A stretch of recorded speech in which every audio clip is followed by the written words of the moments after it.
Yeah.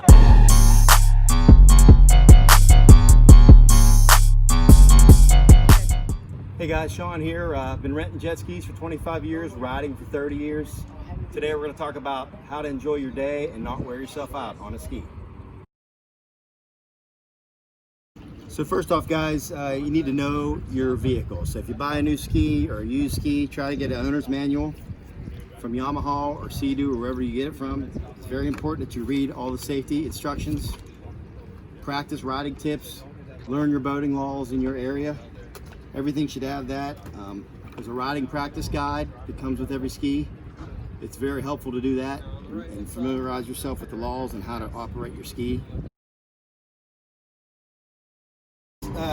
First things first, one of the most important things is your life jacket and how it fits you. It's got to be Coast Guard certified.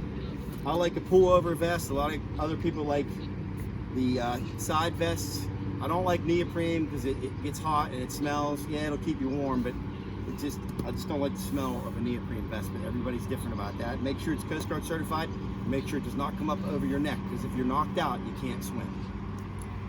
So before you start your day, you're gonna make sure you have everything you have to be safe on the water. You need a fire extinguisher. You need a lanyard with a whistle, safety sounding device. Make sure you always have a toolkit and keep a toolkit in the back here. You always need a toolkit. You're gonna make sure that your gas cap is tight. You're gonna make sure that your drain plugs are in. Can't tell you how many times people have put skis in the water, including myself, on the ramp, and you forgot to put the drain plugs in. Makes for a terrible day. Make sure your drain plugs are in.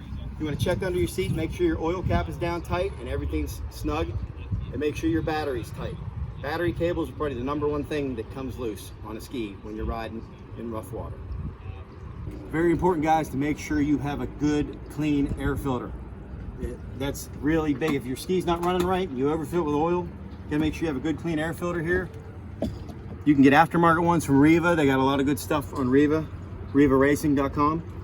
Make sure you got your air filters nice and clean for a good ride, and make sure it's nice and snug and tight and everything's ready to go.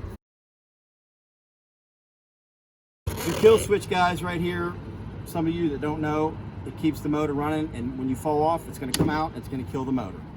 Okay, this is a stock lanyard that comes with the Yamaha. It works, but I don't really like it. I don't like anything to be around my wrist. I like the aftermarket ones that you can get. You can buy them online anywhere. They clip to your jacket. And I always carry an extra one with me, not only because I'm in a rental business, but you never know what happens out there. You break one, you drop one in the water, you can't find it, you gotta have a kill switch. So I like these here. You can get them online for probably 20 bucks from Riva. But once again, this will work.